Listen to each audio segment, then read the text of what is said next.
How can we make your online dating experience better for you? Use online dating in a way that is mindful. You're constantly looking at profiles when you're stressed out and tired. You might not be making the best decisions and the best choices in terms of who to pursue those relationships with. What's going to be really important is that when you're doing it, you're feeling at least relatively calm and happy. Try to pick out, even if it's 15, 20 or 30 minutes a day, to focus on that area, whether that's tweaking your profile or responding to messages.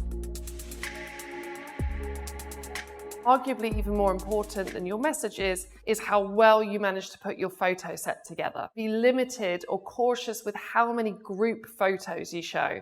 It is really frustrating for other users to not actually be able to tell who you are necessarily in a group. Limit those group photos to a maximum of one per group. The best days to take photographs aren't the ones with bright sunshine, they are in fact the ones that are overcast. Make sure that all your photos are original and distinct, and also make sure that they make sense as a set. Dedicate one to hobbies and interests. This is a great way to showcase that you've got stuff going on in your life and that you're an interesting person.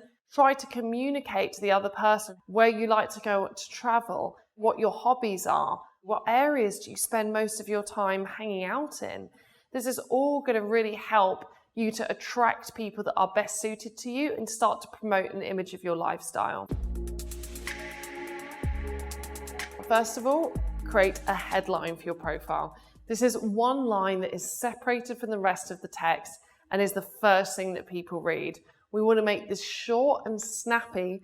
And the reason that we really want to do that is so that even if someone is just scrolling for a second, they can still get a bite-sized piece of information about who you are. Rather than being negative, we want to remember to be humorous and playful. A lot of the time, people aren't so focused on what exactly you've written, but more the tone. Create a sense of warmth and make the profile seem inviting. I also want you to include a balance of what you're looking for in the other person. So even if it's just one line, at least have something that says about the person that you're actually looking to meet.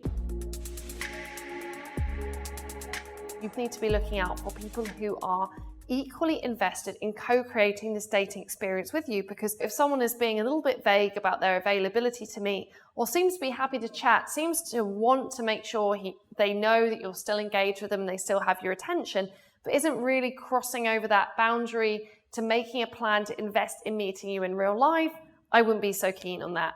The same goes for anybody that is responding to you with very short answers, with just emojis, isn't responding very intermittently. I'd probably argue that dating is not a high priority for them. You really need to start to filter out people who just aren't approaching it with the right mindset. Let's create a climate and be the change to really respect one another and have that clear line of communication.